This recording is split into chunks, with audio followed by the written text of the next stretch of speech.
မင်္ဂလာပါခင်ဗျာကျွန်တော်ကတော့ CM စစ်သားဇင်အောင်ဖြစ်ပါတယ်2026ခုနှစ်မတ်လ26ရက်စီးရီးသတင်းကောင်းတို့သုံးသပ်ချက်များကိုဖတ်ကြားတင်ပြပေးသွားမှာဖြစ်ပါတယ်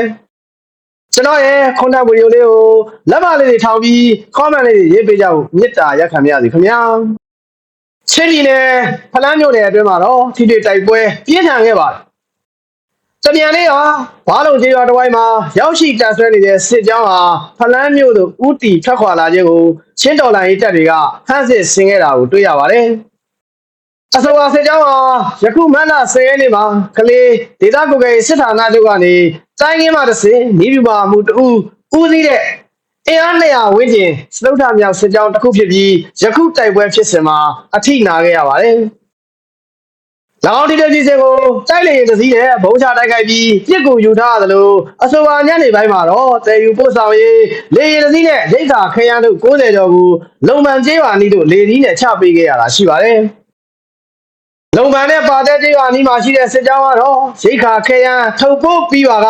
15မိုင်သာကွာဝေးတော့တဲ့ဖလန်းမြို့သို့ဆက်လက်ရွေးရှားဖို့ပြင်ဆင်နေပြီဖြစ်ပါတယ်။၎င်းစစ်ကြောင်းရဲ့လက်ရှိပြဿနာကလူနာအများအပြားရှိနေခြင်းဖြစ်ပါတယ်။၎င်းလူနာတွေနဲ့စစ်ကြောင်းဟာတိုက်စစ်ဆင်ဖို့မဆိုထားနဲ့ရွေးရှားချီစစ်ဆင်ဖို့ကိုခက်ခဲနေတဲ့အနေအထားဖြစ်ပါတယ်။ဆက်လက်လူနာမျိုးစားတွေများနေတဲ့အတွက်စစ်ရရင်နှက်စီးနဲ့တည်ဆောင်ရမယ့်အနေအထားဖြစ်ပါတယ်။စစ်ရထားနဲ့ပြန်ပြီးတည်ဆောင်တော့ဖို့လည်းမသင့်တဲ့အနေအထားဖြစ်ပါလိမ့်မယ်။ဘာလို့လဲဆိုတော့ကျွန်တော်ကိုယ်တိုင်လည်းလူနာအဖြစ်နဲ့လိုက်ခဲ့ရဦးပါတယ်။လူနဲ့ထမ်းလိုက်ရတာကိစ္စသိမ့်မရှိပေမဲ့မော်တော်ယာဉ်နဲ့လာကြိုတဲ့အခါမှာတော့တော်တော်ဆိုးဆိုးခံစားခဲ့ရပါတယ်ဒီလိုလမ်းမကြီးတနေရာမှာကျွန်တော်ဒဏ်ရာရခဲ့ပါတယ်ဒဏ်ရာအယိုးမထိအကြောမထိကြော်ဟင်းထိလို့ခေါ်တဲ့ပါပါထိရဲ့အနေထားပါကိုယ်တိုင်လည်းအခြားလူနာတွေကိုစေနာပါနဲ့ထမ်းပေးခဲ့တော့ကျွန်တော်လူနာထမ်းတဲ့အခါမှာလည်းအစီအပြေချောမွေ့ပါတယ်ဒါပေမဲ့လူချင်းထမ်းရတာအရန်အားနာဖို့ကောင်းပါတယ်ကိုယ်တိုင်လည်းထမ်းခဲ့ဦးပါတယ်ကျွန်တော်တို့ခပ်ပိန်ပိန်တောင်မှပဲဘိုးကြီးပိန်တာဗျာလေးလိုက်တာဆိုပြီးတော့တော်တော်လေးပါတယ်တော်တဲ့တောင်ထဲမှာတနတ်တစ်ဖက်နဲ့ထမ်းပို့ရတဲ့ကိစ္စမလွယ်ပါဘူးဒါပေမဲ့တော်တွင်းမှာခက်ခဲကြမ်းတမ်းနေတဲ့အချိန်မှာထိတွေ့ဖြစ်စဉ်မဖြစ်ဖဲနဲ့ဒီလိုလမ်းမကြီးပေါ်ထိတော့ကျွန်တော်ချောရှူရောက်လာခဲ့ပါတယ်ဒါပေမဲ့အဲ့ဒီလူနာဒီလိုလမ်းမကြီးပေါ်မှာပေါ့နော်ဒီလိုလမ်းမကြီးပေါ်မှာသွားနေရင်လည်းမှာကျွန်တော်လူနာနဲ့အထမ်းစင်ကြီးနဲ့ပါသွားနေစမှာပဲ KIA ကချင်လွတ်မြောက်ရေးတပ်မတော်တို့ကထပ်ပြီးတော့စောင့်ကြိုတိုက်ခိုက်တာခံရပါတယ်ဒါပေမဲ့တကယ်ကျွန်တော်တို့စစ်ကြောင်းလုံးကိုပြစ်သွားတာ KIA ကချင်လွတ်မြောက်ရေးတပ်မတော်ဘက်ကအင်အား4ယောက်လောက်ပဲရှိပါလိမ့်မယ်ဘာလို့လဲဆိုတော့ဖြစ်စဉ်ပြီးသွားတဲ့အချိန်မှာ2ယောက်ပြစ်ချင်းလေး2ချင်းပဲတွေ့ရတယ်လို့ဆိုပါတယ်ကားလမ်းမကြီးပေါ်ကနေခြီစစ်ဆင်နေတဲ့ကျွန်တော်တို့စစ်ကြောင်းကိုလမ်းဘေးမီတာ90လောက်ကနေကျင်းတူပြီးအပိုင်ဆောက်ပစ်ခတ်ပြီးအေးဆေးပြန်လဲဆုတ်ခွာသွားခြင်းဖြစ်ပါတယ်ဒုတရမှုထိသွားသလိုဒုတရမှုရဲ့အကူပြစ်တက်ဆုမှုပေါ့နော်စစ်ကြောင်းတွေမှာတော့အကူပြစ်တက်ဆုမှုလို့ပဲခေါ်တာပါ IO ပါပဲ IO တခါလဲမက်ဆီကြိုက်ပါတယ်စစ်ကြောင်းမှုလုပ်သူကလည်းကျွန်တော်တို့ဘဲပေါင်းညာပေါင်းတွေ6ချက်ထက်မနည်းထိမှန်ခဲ့ပါတယ်မီတာ90အကွာကနေတရုတ်ဆက်လက်နဲ့မှန်လိုက်တာဆိုတော့စဉ်းစားတာကြည့်ပါတော့ခြေထောက်ကတန်းလန်းလောက်ကိုပဲနှစ်ဖက်စလုံးဖြစ်နေတဲ့အနေထားပါသူတို့ကရက်ချင်းနဲ့ထိုင်ပြီးတော့ပြစ်တာဆိုတော့တော်တော်များများမမောက်နိုင်တဲ့လူတွေကခြေထောက်ကိုထိသွားတဲ့အနေထားမျိုးပေါ့နော်စစ်ကြောင်းအလဲလောက်ကိုပြစ်တာကျွန်တော်ကတော့မှန်စရာအကြောင်းမရှိပါဘူးဘာလို့ဆိုတော့ကြောနဲ့ကျွန်တော်ကပက်လက်လာပြီးလိုက်လာတာဆိုတော့နည်းနည်းလွတ်တဲ့အနေထားမျိုးရှိပါတယ်ကိုဘေးနားလည်းကြီးဖြတ်တော့တာမျိုးမတွေ့လိုက်ဘူးပေါ့နော်အဲ့ဒီမှာစစ်ကြောင်းမှာပါလာတဲ့စစ်ကြောင်းစေးမှုစေးဘိုကြီးပေါ့နော်စစ်စရာဝင်ဟာစစ်ကြောင်းမှုလုပ်တဲ့သူကိုတွေးထွက်မလို့ဖို့အရေးပေါ်အခြေအနေသာရှင်းဦးကုသမှုပေးထားနိုင်ပါတယ်ဒီလူနာကတော့ကျွန်တော်တို့စိုးရင်ရစရင်ဖြစ်သွားပါပြီကျွန်တော်ကပါလေးပါကိစ္စမရှိပါဘူးအဲ့တော့ခြေလင်းစစ်ကြောင်းနဲ့ပို့ဖို့ဆိုတာတော့မလွယ်တော့ပါဘူးအသက်မမီနိုင်ဘူးဒေသကိုယ်ကစစ်ဌာနချုပ်တနိုင်းအစီအစဉ်နဲ့ပြည်သူစစ်ခေါင်းဆောင်နဲ့အဖော်တယောက်မောင်းလာတဲ့ပရိုပေါင်လေးတစ်စီးရောက်လာပါတယ်စစ်ကြောင်းမှုကိုနောက်ခန်းခုံမှာနေရာချထားပါတယ်ပြီးရင်ပါလာတဲ့အဖော်တယောက်ကပြုတ်ကြမှာဆိုလို့ထိုင်ကုန်ဒီဘက်ကိုလှည့်ပြီးတော့ထိတ်လာခဲ့ရတယ်ပေါ့ကျွန်တော်နဲ့စောလေးကမက်ဆီကြိုက်သွားတဲ့IO ဘူကြီးကနောက်ခန်းမှာပေါ့ဗျာ လမ်းကြီးကကျွန်တော်တို့မဝေးလာဘူးဆိုပေမဲ့စိတ်မချရပါဘူးလမ်းကြောင်းမှာဘာမဆိုဖြစ်သွားနိုင်တဲ့အခြေအနေဆိုတာအလိုလိုနားလည်လိုက်ပါတယ်အဲ့တော့ကားနောက်ဖုံးတကားမပိတ်ခင်ကလေးကအမေ3ပါလာတဲ့အမေ3တရံကိုမောင်းဆွဲတင်ကြည့်လိုက်တော့မရတော့ပါဘူးအဲ့ဒီခါမှပြန်ပြီးသတိရပါတယ်ကျွန်တော်တနက်ကထားခဲ့ရတာဖြစ်ပြီးတော့အဲ့မှာတိုက်ပွဲမှာမောင်းတုံးအပ်သွားတဲ့တနက်တစ်လက်ကိုအစားထိုးပြီးထည့်ပေးလိုက်တာပါတနက်အဆုပ်နဲ့ထည့်ပေးလိုက်တဲ့အနေထားဖြစ်ပါတယ်အဲ့ဒီတော့မှ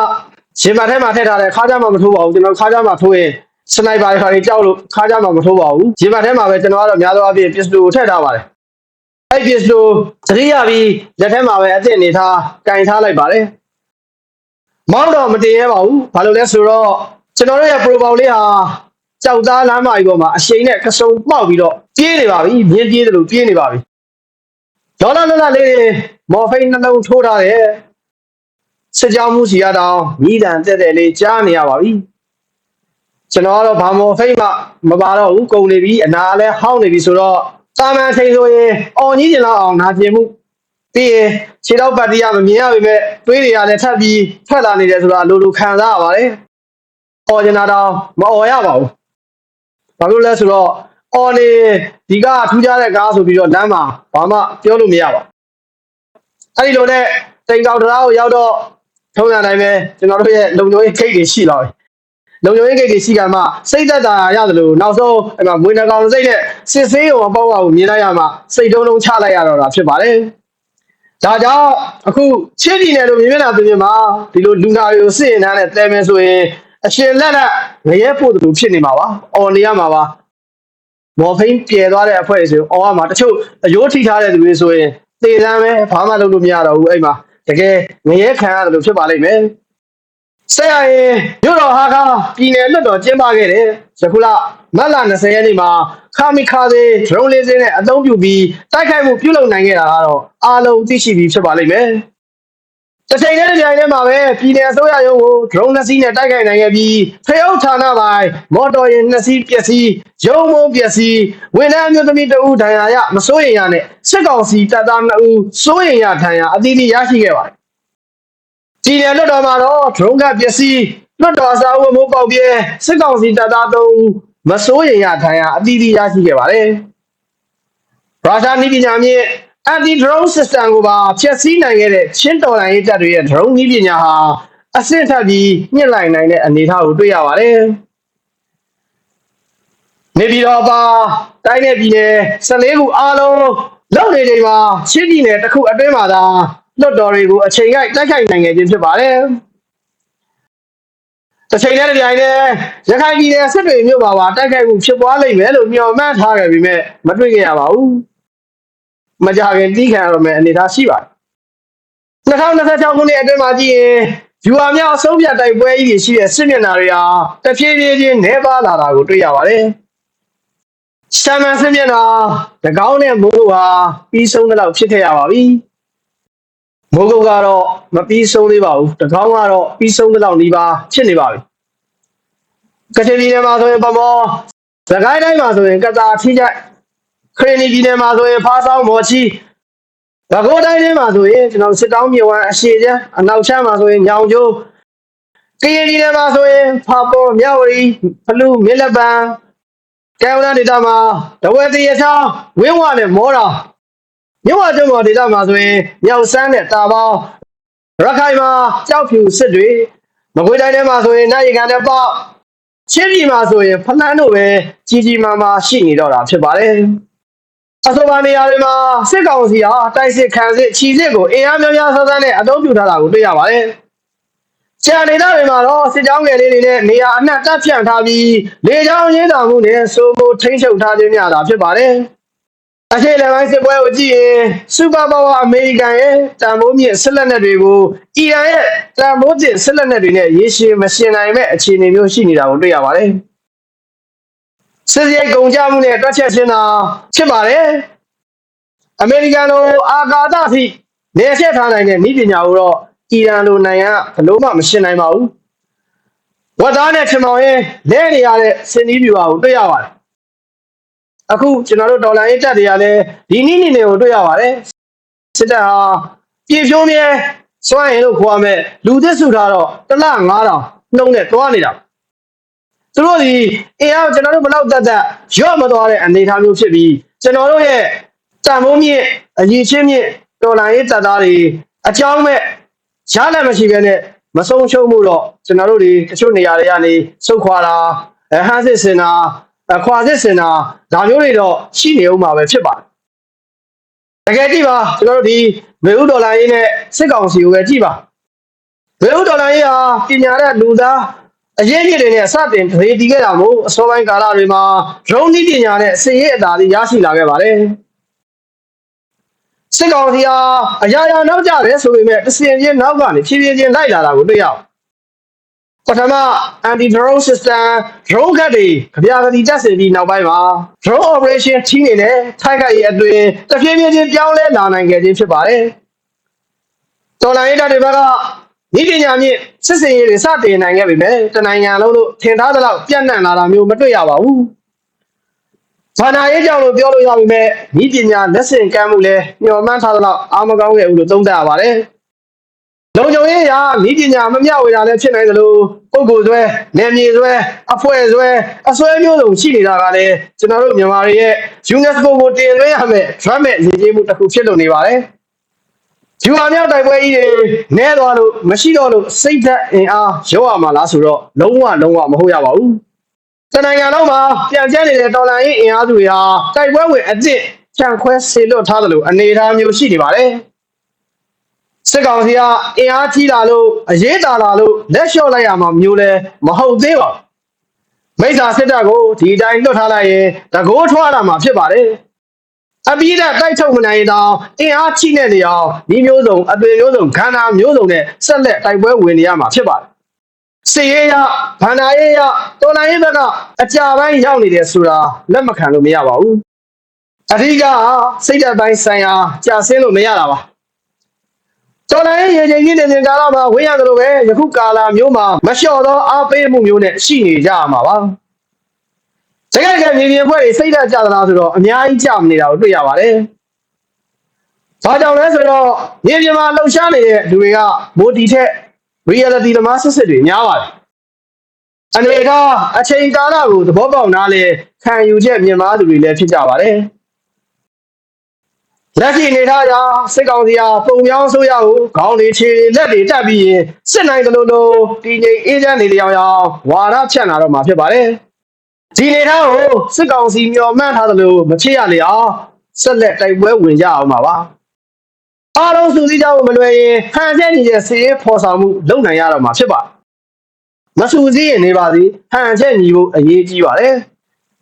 ထပ်ထပ်တက်မလို့ဆိုတာကြီးကိုစိတ်ကူးရင်နေရင်တော့ပြီးဆုံးမှာမဟုတ်ပါဘူး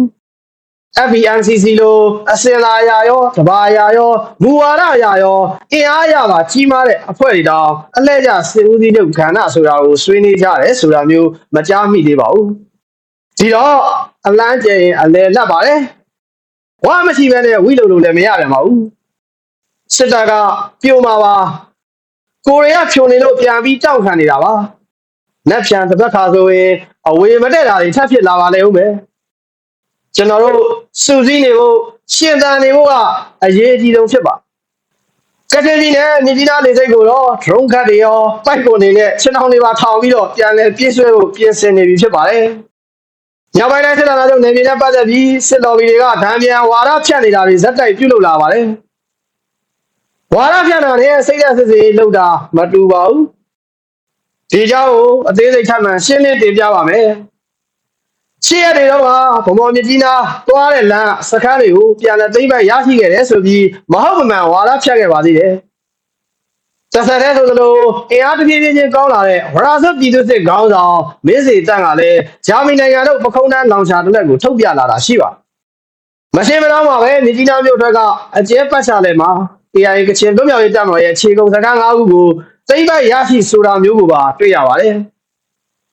ဂျာမနီမှာတော့အမေရိကန်ထုတ်တနက်တွေပဲကင်ပြတယ်စိတ်ဝင်စားပေမဲ့အကျဲဘက်ချမ်းဆိုတာကိုတော့စီစစ်တင်ပြဖို့ကျွန်တော်မှတာဝန်ရှိနေတယ်လို့ခံယူလိုက်ပါတယ်အကျဲဆရာဝန်ပတ်ချတဲ့တဝိုက်မှာ AI ကချင်လွတ်မြောက်ရေးတပ်မတော်ရဲ့အခြေစိုက်စခန်းတွေရှိမနေပါဘူး မိုးကောင်းမြကြီးနားလမ်းပိုင်းမှာဆိုင်ရယ်မော်တော်ရယ်မိရထားနဲ့ဥရဟူသွားလာနေရတာမို့အခုထိမှတ်မိနေသေးပါဘယ်လိုဒေါ်လာရင်းနဲ့အတူ KIA ကချင်လွတ်မြောက်ရေးတပ်မတော်ရဲ့စခန်းတွေတိုးချဲ့လာနိုင်သလားဆိုတော့လည်းမဟုတ်ပါဘူးအဲ့ဒီနယ်မြေတွေမှာ KIA အနေနဲ့စစ်တပ်နဲ့စခန်းစစ်စခန်းနေရာချထားမယ်ဆိုရင်တစ်ဖက်နဲ့အကြောင်းကြားရတာတွေရှိနေမြဲဖြစ်ပါတယ် KIA ဘက်ကချကြုံလို့ချလို့မရတယ်လို့စစ်တပ်ဘက်ကလည်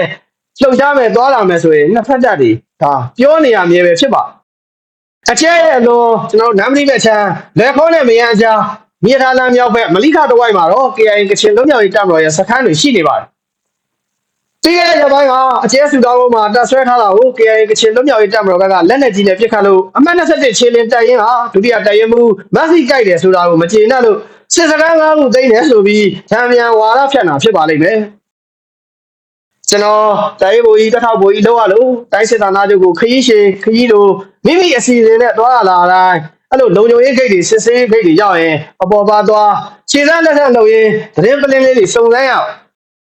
်အဲ့လိုဂိတ်လေးတွေကမြေပြင်ကသတင်းအပြင်ရုပ်စွာအစိုးတိုင်းမှုအိမ်မှာတမမှုအိမ်မှာတိုင်ရမှုအိမ်မှာဒီနေ့ဘာဟင်းချက်တယ်ဆိုတာအစသိရတတ်ပါအဲ့လိုသတင်းစုံစမ်းမှုအားကောင်းလို့လည်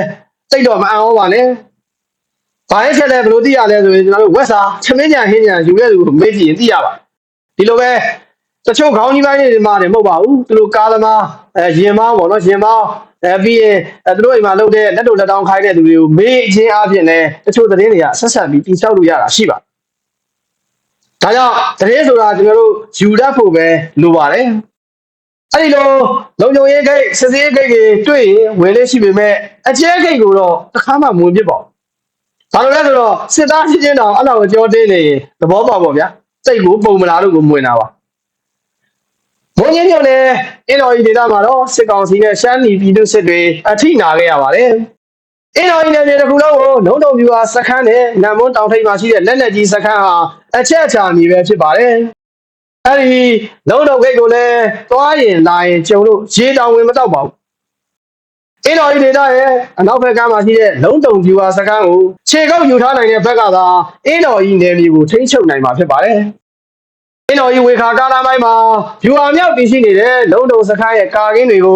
မတ်လ23ရက်နေ့ကတော်လိုင်းတပ်တွေကသိမ်းပိုက်ထိန်းချုပ်နိုင်ခဲ့တာရှိပါတယ်။အဆိုပါတိုက်ပွဲဖြစ်စဉ်မှာစစ်ကောင်စီဘက်က6ရောက်မက်ဆီကြိုက်တယ်လို့ဒီရပိုင်းနယ်မြေရှင်းလင်းရေးပြုလုပ်ကြတော့စစ်ကောင်စီနဲ့ရှမ်းပြည်ပြည်သူ့စစ်ရုပ်လောင်း10ခုထက်မနည်းထပ်မံတွေ့ရှိရပါတယ်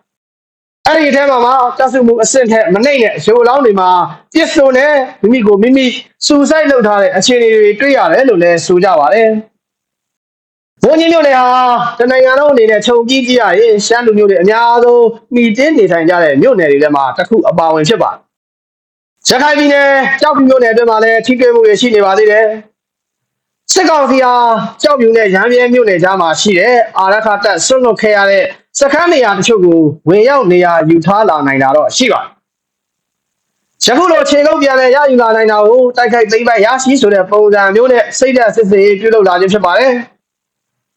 မင်းပြင်းတိုင်းချောင်းချောင်းမြောင်ပြင်းချိုကြောင်ကိုချောင်းပြဒီနေရာတွေပဲရိုက်ကူးရေးဇက်တိုက်လုပ်နိုင်နေတာကိုတွေ့ရပါတယ်။ကြောက်ပြမျိုးနယ်မှာကျေးရွာအုပ်စု54မှုနဲ့ကျေးရွာပေါင်း256ရွာရှိတဲ့အထက်မှာယခုနေရာ9နေရာကိုပဲပြန်ဆုပ်လိုက်တက်လိုက်လောက်ပြနေနေတာဖြစ်ပါတယ်။ကြောက်ပြမျိုးနဲ့စနဲမျိုးကိုလည်းမြေပြင်ထိတွေ့တိုက်ပွဲဖြစ်ပွားခြင်းမရှိပဲခါမီခါစီဒရုန်းတွေနဲ့တိုက်ခိုက်ခဲ့ပါသေးတယ်။မြေပြင်ထိတွေ့တိုက်ပွဲမရှိပါဘဲနဲ့လူစီကားချိန်ဈေးနေရာအစ်စ်ကိုဒရုန်းလေးစီးနဲ့တိုက်ခိုက်ခဲ့တာကြောင့်ရခိုင်ဒေသခံ၄ဦးထိခိုက်ဒဏ်ရာရခဲ့ရပါတယ်။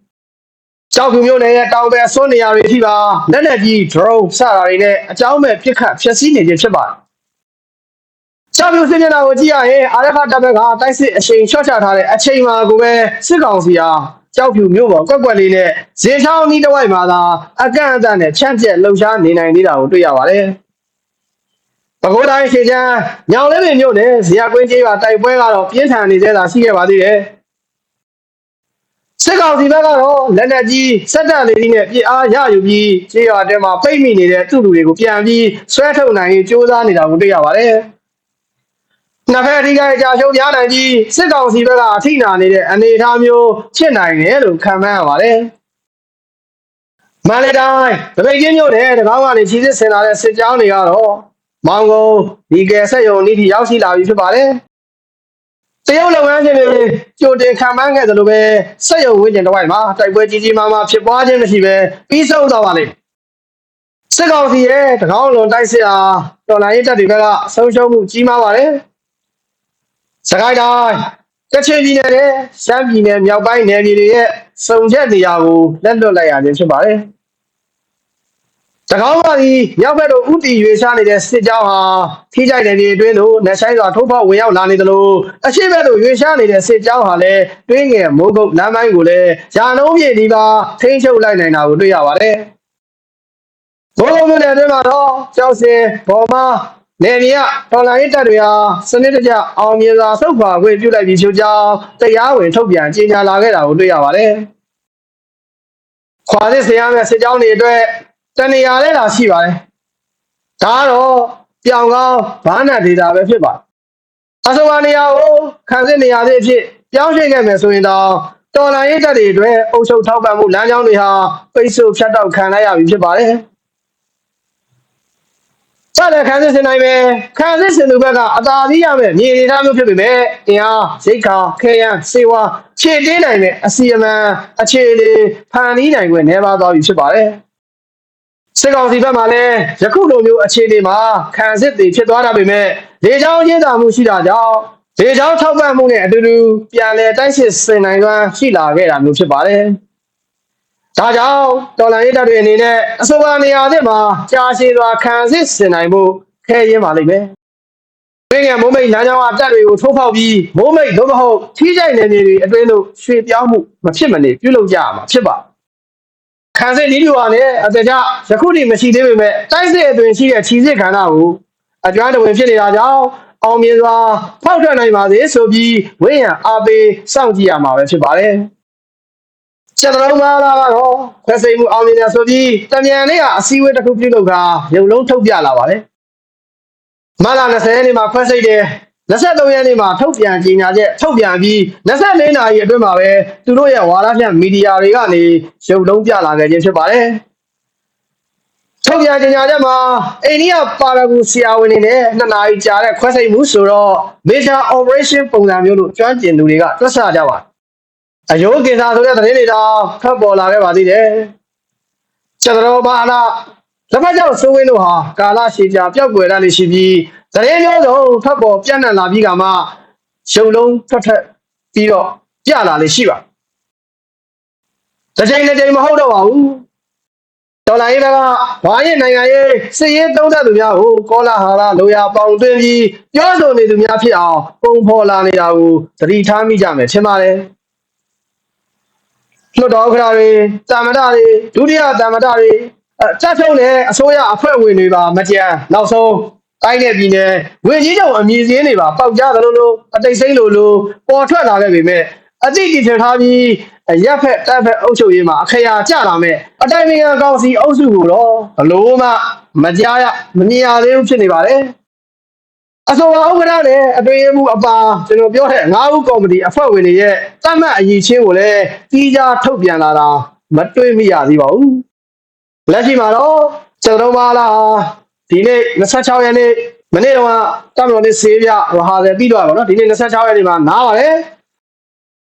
နားပြီးတော့မနေ့ကမှာတော့ညနေခင်းမှာသူတို့ရဲ့အားထားတဲ့ဒရုန်းပြခွက်တွေနဲ့အတူတော်လိုင်းပလိတ်တမတော်နေ့လမ်းလျှောက်ပွဲအခမ်းအနားကိုစတင်ပါမယ်28ရက်နေ့မှာတော့စကိုင်းကလေး